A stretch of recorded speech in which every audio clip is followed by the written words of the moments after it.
Alright, what's going on everybody? Cryptics here. This is probably going to be a pretty quick video. I'm not going to try to make it like 12, 13, 14, 15 minutes long. But I do want to give you guys my take on the whole cancel culture that we've been seeing going on for a decent amount of time on YouTube. Like, it hasn't just been like a recent problem. I think it's been like a thing that has been pretty much existed since the existence of YouTube. But yeah. Basically, I want to just give you guys my take on it and give you guys some examples. So before we even jump into the video, guys, don't forget to drop a like. It is greatly appreciated on the channel. I hope you all are having a happy Saturday. If you're new to the channel, hit that subscribe button and that bell next to the subscribe button next to my name.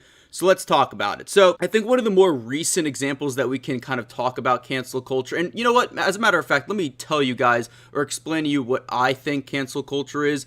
Pretty much when like two YouTubers or two social media influencers go at one another left and right, back and forth. Sometimes it involves legal issues. Sometimes it just involves like maybe an affiliation with another company, or maybe just drama with an influencer itself. I think the more prime example that we've seen really hit hard on YouTube and just in the general media spectrum is that whole thing between Tati and James Charles. I've covered it on the channel before. Long story short, Tati kind of quote-unquote exposed James Charles, saying like he was going after straight boys. Most of you know what I'm talking about. And then James Charles lost a ton of subscribers, like I think close to like 3 million, maybe even more than that. And then James Charles came out with a video showing proof, and you know, that was like basically the whole cancel culture. James Charles showed proof that this wasn't the case and that Tati was actually lying, and talking about James Charles behind his back for some type of vitamin company, right? So then he showed proof to his audience, then he gained subscribers back, and then Tati in turn lost some of the subs that she gained from quote-unquote exposing James Charles. Now, I've even seen this go on between FaZe Banks as well as Tfue, like with their whole FaZe Clan drama. I wouldn't necessarily call that cancel culture though, because yes, it was drama, but at the same time, you did have some legal complications with exploitation of Tfue and his contract according to what FaZe actually offered him, and I've also covered that on the channel as well. But we also have another thing going on with Deji and KSI, and I haven't even brushed up on that whole thing, right? Like, I think I just looked a little bit at Deji's video talking about his brother, but this is another example of what cancel culture is. Basically, the whole cycle runs that like one content creator exposes a certain other content creator, and then that person retaliates, and it's basically accumulating subscribers. I think, you know, this has been going on even before YouTube, to be honest with you, where, you know, a celebrity goes at another celebrity to stir up the pot, stir up the drama. And my take is that it's just a bunch of BS. Like, it's just so, you know, certain celebrities, certain influencers can get a bunch of subscribers.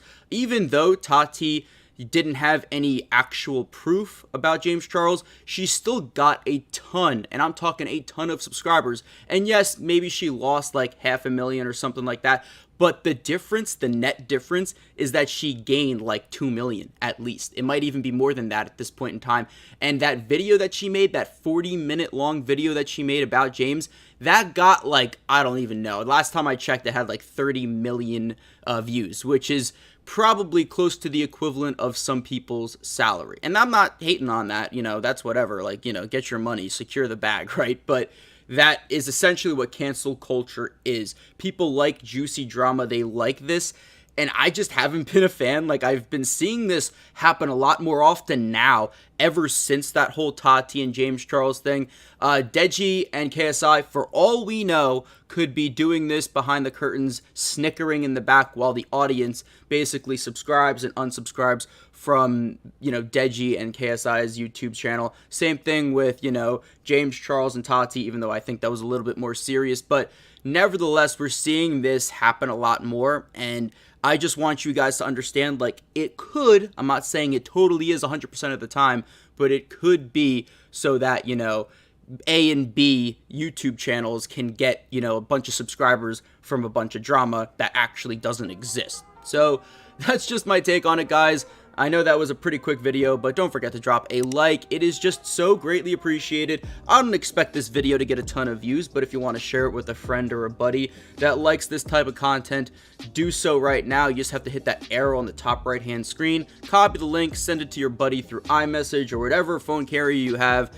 And yeah, I'm Cryptix, not being a product of cancel culture yet, hopefully not anytime soon, and I'm signing off.